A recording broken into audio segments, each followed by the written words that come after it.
you're looking for a game that combines a fascinating world, an unusual combat system, and unique art design, you should check out Banquet for Fools.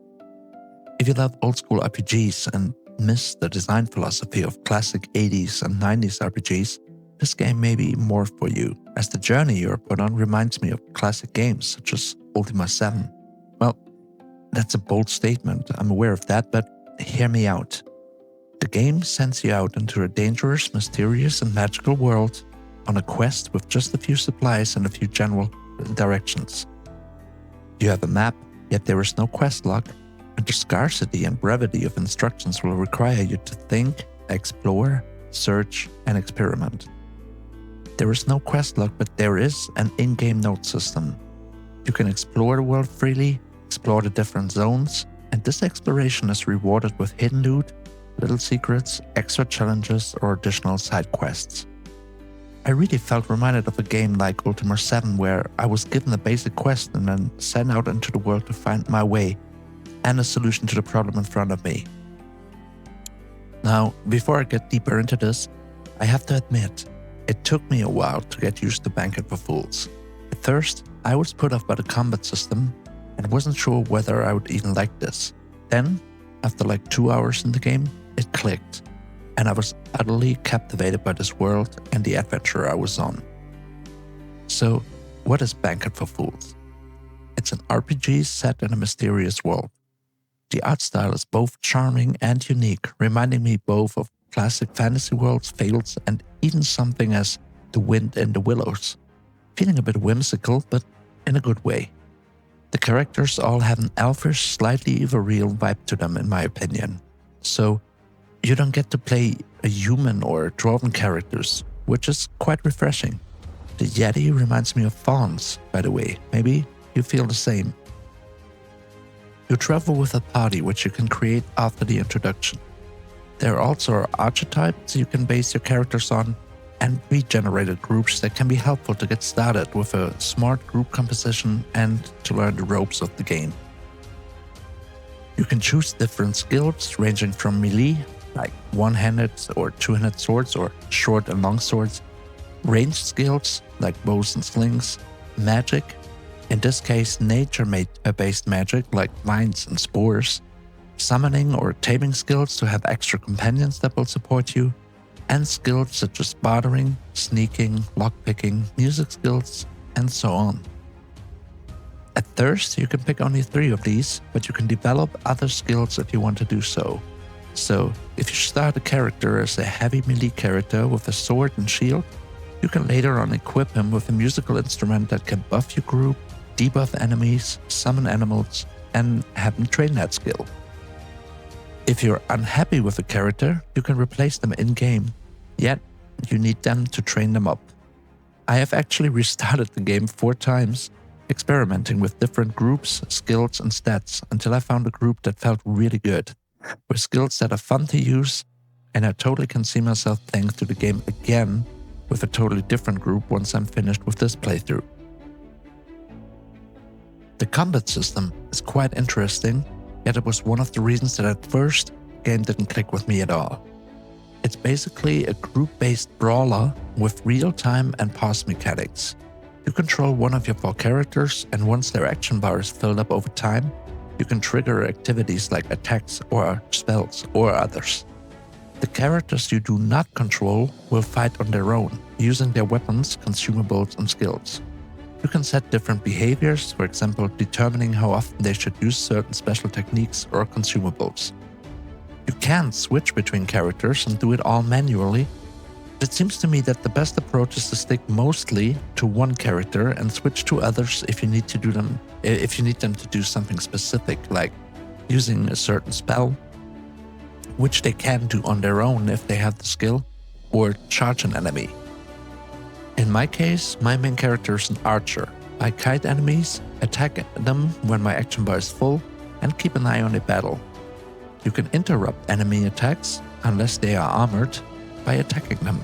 So, when I see an enemy about to hit one of my characters, my archer will pause the game and shoot at that enemy to protect my companion.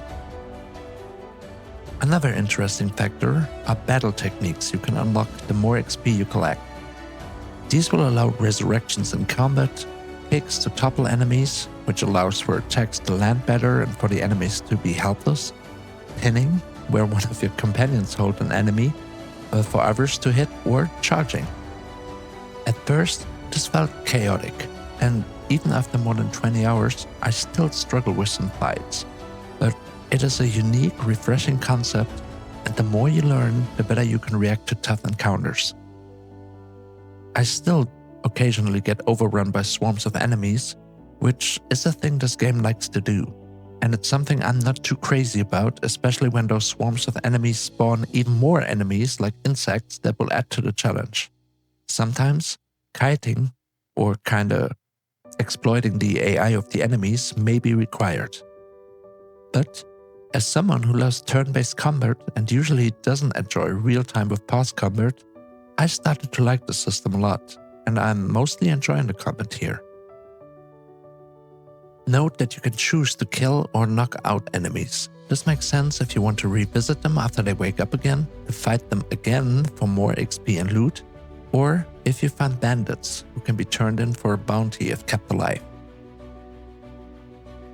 The world design is beautiful, combining pastoral landscapes, dangerous enemies, and a dreamlike, very intriguing set of characters who speak their own unique language. Voiceovers are in this language, so you have to read what they say, and they may use terms specific to this world, which at first can be confusing. And then it starts to make you feel more immersed. The instructions are brief, and you have to explore to find quest objectives. If you have a character with high perception, you will run into hidden secrets like pathways and chests. It is quite important to read what characters say. One example, you're warned about ghosts. These will not only damage you, but may debuff you. Facing a group of ghosts can therefore be quite dangerous. However, if you equip one or more characters with incense orbs, which are on a timer, ghosts will avoid you, moving away from you.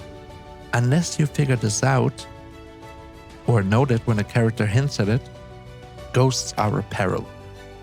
After you figure it out, they become manageable. Your main quest is to explore a place where something mysterious has happened, following rumors. On your way there, you will run into settlements and camps with people asking you to help them with their problems. These side quests will not only reward you with currency, which in general is quite sparse, but also will make your character stronger. Indeed, quest rewards can result in increasing a certain skill for all characters or raising their stats, which is yet another cool idea and makes questing even more rewarding. I'm not saying it's the first game to do this, but I love how quests permanently raise your stats of all your characters, like giving all of them +5 in their respective weapon skill, +5 bartering skill, etc. Here's another thing I like, the magic system. Magic is based on fauna, vines, and spores, which fits the nature-based theme of the game very well. And check this out. You can create new spells by learning them from trees. They offer certain skills, and you can choose how powerful you want them to be before committing them to your spellbook, with your skill being the limitation, so you won't be able to max out every spell. The currency for buying these spells is gained by grinding gems you find. Then, adjust the parameters of the spell you want to learn, draw your own individual rune for it, which is a nice touch, name it, and save it in your spellbook. None of this is game-changing, but it's such a nice touch and a concept I'd expect from a classic RPGs where the developers simply had some fun and tried to implement something new. Back to exploration. You will run around a lot, for example to hand in quests, and eventually you'll be given a boat to travel faster on rivers and the ocean, and a llama-like animal that you can use to store loot you find for selling or using later. You also will be given choices sometimes. For example, a dryad asked me to recover an offspring that was stolen by a guard. By observing the guard's behavior, you can find said offspring and learn that it likes to be with the thief. You then have to decide, do you return it to its race, or do you allow it to stay with the thief, which it seems to prefer? Both decisions lead you to concluding the quest and to a slightly different reward, and the choice is up to you. This, in my opinion, adds to the replayability of the game, maybe with a very different group. I had so much fun so far exploring each and every map, running into small groups of NPCs that would ask me to help them. You can try and rush the main quest, but I found it to be much more satisfying to really uncover the map and see what's behind the next tree. If you prefer a more linear approach, well, the game allows you to go for that. You can run into zones where the enemies or the size of enemy groups are a bit too difficult, which comes with the concept of a non-scaling open world, and I like it that way. Are there things I don't like? Yes, but it's usually minor things. Again, the combat system slowly won me over. I disliked it at first, and so may you, but it really grows on you. The amount of new concepts and things like the rather big technique screen you need, or should unlock, can be overwhelming at first. Sometimes, the developers went for a quantity over quality approach, meaning that you simply get overrun by large enemy groups, including enemies that spawn ads, and these ads don't just despawn once you kill the one that called them. I like challenges and smart encounter designs and interesting enemies. Simply sending a small army at you, even though you will eventually unlock tools to deal with this better, to me is not the most interesting combat design. Sometimes the AI is a bit weird. I wanted to train my melee characters in some ranged skills, so they could use a bow in case they couldn't get to enemies. However, when doing that, one of my melee characters would constantly switch to the bow, even though enemies were right next to him. That may have looked amusing, yet I'd love if your guardians were smart enough to use a ranged weapon when enemies are far away and switch to swords or scepters as soon as an enemy is close enough. However, when I explained this on the Steam forum, one of the developers replied to me, explaining why this happens and promised that this very change, with guardians switching from melee to range and vice versa based on enemy distances, would be included in the next patch. So the people behind this game are actively communicating and implementing changes based on player feedback, which is awesome.